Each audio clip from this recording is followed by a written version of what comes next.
Zo, Ruud, dit is echt hoog.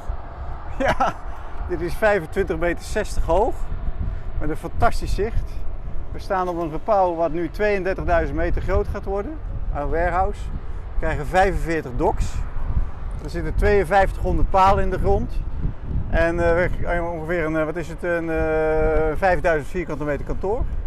Welkom op Poortpark Pernis.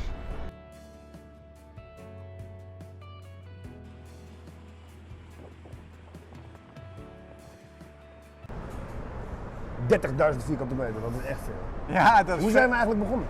Ja, dat is met 700 vierkante meter aan de Verriemsdijkweg. Als je groepage gaat doen, dan wil je loodswerkzaamheden uitvoeren. Dat besteed ik eerst uit.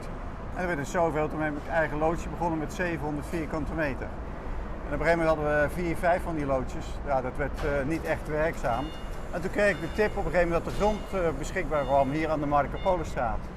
En zo hebben we dus de eerste 7000 meter in 1998 hebben we gebouwd.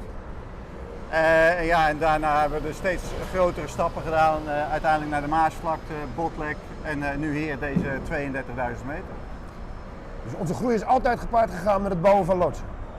Ja, want los van de autogroepage waar ik toen op gefocust was, ging ook de focus op een gegeven moment naar warehousing. Dus wat we tegenwoordig noemen een totaalpakket aan dienstverlening. Daar was natuurlijk ook het onderdeel warehousing bij. En op een gegeven moment kwam ik daar aan klantjes en die klantjes werden meer. En op basis daarvan zijn we dus hiertoe gekomen tot deze warehousing werkzaamheden. En als ik nou die hele periode probeer in bouwtechniek samen te vatten, waar verschilt de Marco Polo nou het meeste van met wat we hier aan het creëren zijn? Het verschil van de Marco Polo en hier is toch de kwaliteit van het gebouw is gewoon beter. Het kantoor is een heel andere type steen die er gebruikt is. De isolatiewaarden zijn anders. Het type van de beplatingen aan de wanden is anders. Daar zie je dus de hele evolutie binnen de hele bouwwereld. En last but not least, we gaan hier natuurlijk ook gevaarlijke stoffen doen. En dat vraagt om betonbouw. Dat deed je vroeger ook nog wel in staal, misschien nog wel, maar dat vraagt een veel ingewikkelder bouwproces dan in beton bouwen. Dat is veel beter voor gevaarlijke stoffen.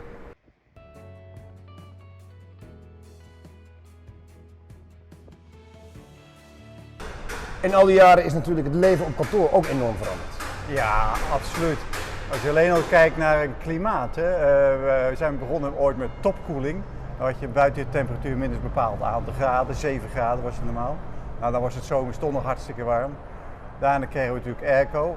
Airco heb je altijd weer het probleem dat de een vindt het te koud en de ander vindt het te warm. De derde vindt dat hij te veel wind in zijn nek krijgt. En hier passen we een zogenaamd klimaatplafond toe. Dus dat klimaat wordt dus over het hele kantoor gelijkmatig verdeeld. Nou ja, dat is zo'n vooruitgang. Dat is echt enorm. Het kost veel meer, maar we hebben er ook heel veel plezier van, zonder meer. Alles in de logistiek blijft veranderen. Ja, zonder meer. Ook met de kantoren. Ook gewoon de hele omgeving in het kantoor is natuurlijk veranderd. Komt ook omdat we natuurlijk veel groter geworden zijn. Als je met 10 man op een kantoor zit, of zoals nu hier zometeen, wat gaan we hier zitten met 200 man. Ja, dat vraagt een hele andere invulling van je kantoor. Wat me ook opvalt op deze bouwplaats van de Vries en Verburg, ik vind die echt netjes. Dat bevat een vatje wel. Ja, dat is een genetisch defect. We weten, schoon en netjes motiveert. En het is hetzelfde in je kantoor, als je een mooi kantoor creëert voor je mensen, dat motiveert mensen om te komen. En ook voor nieuwe mensen is het hartstikke leuk om te zien hoe mooi het allemaal is en opgeruimd. En zoals ze zegt, ik heb veel gewonnen in mijn leven door gewoon te zorgen dat mijn loodsen schoon en netjes zijn. Bijvoorbeeld het Pepsi-Cola verhaal, komen, food and drug administration komt en zeggen hier gaan we, want hier is het schoon en netjes. Daarom heb ik ooit bedacht lege vaten voor stellingen neer te zetten. Jongens, gooi daar je rots in. Hou je loods schoon, het motiveert, het leidt alleen maar tot een beter proces. Ik kan helaas niet meer anders dan helemaal met je eens.